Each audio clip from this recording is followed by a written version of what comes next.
Today I'd like to talk to you about the C word. It's a word that over 14 million people worldwide hear annually, and it's a cause of death of over 8 million people each year. The C word to which I'm referring to is cancer, and it's a devastating disease and diagnosis for anyone.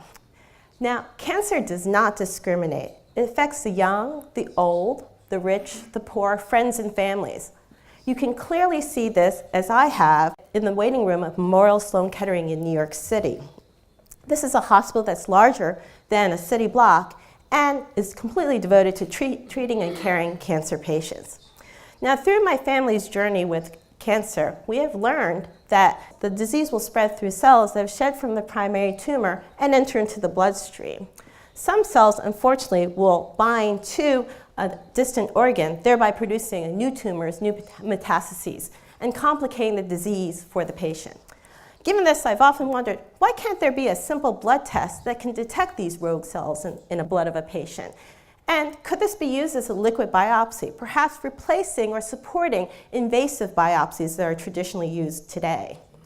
Now, given this, unfortunately, this is a needle in a haystack problem, as there are only 1 to 10 cells in a single draw of blood that already contains billions of other cells.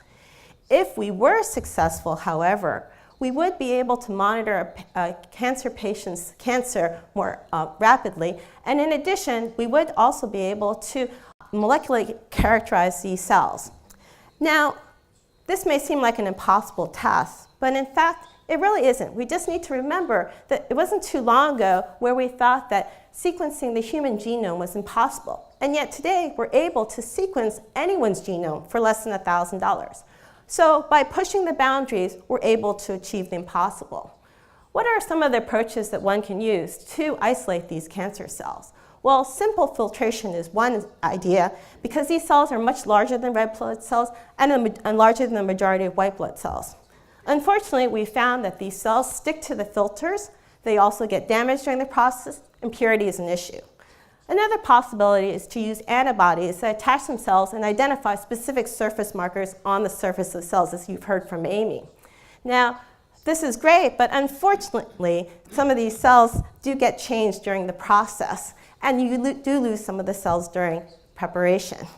More importantly, just as our fingerprints are all unique to ourselves, so too are our cancers.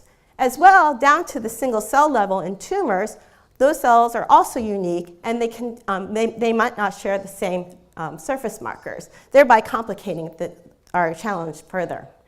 At UC Berkeley, we're creating microfluidic platforms that can take the blood of a patient, isolate the cancer cells, and detect specific surface markers and identify them.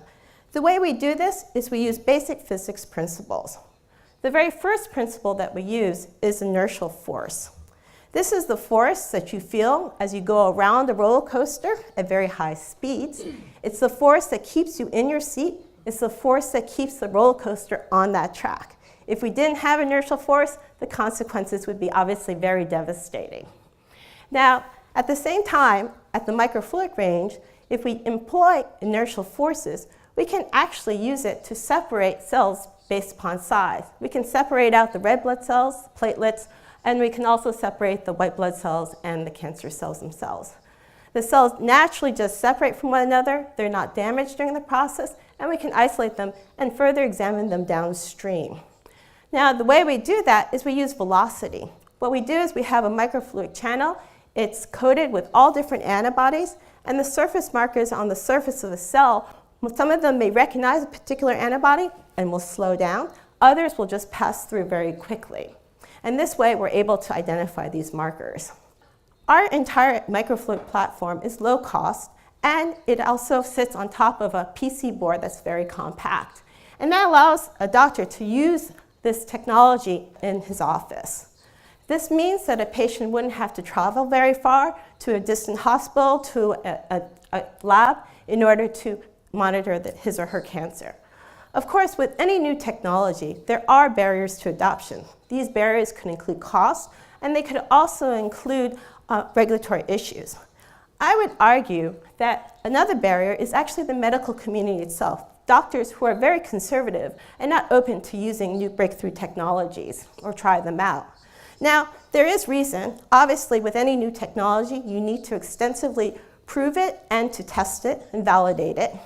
But even so, I would argue that we still need a community of people to actually light this fire of adoption of breakthrough technologies within the medical community. Now, in conclusion, I'd like to say that every cancer patient is different, yet they all share, and I think we as a community all share the same desire. We would like a technology that can allow us to monitor cancer more quickly and often.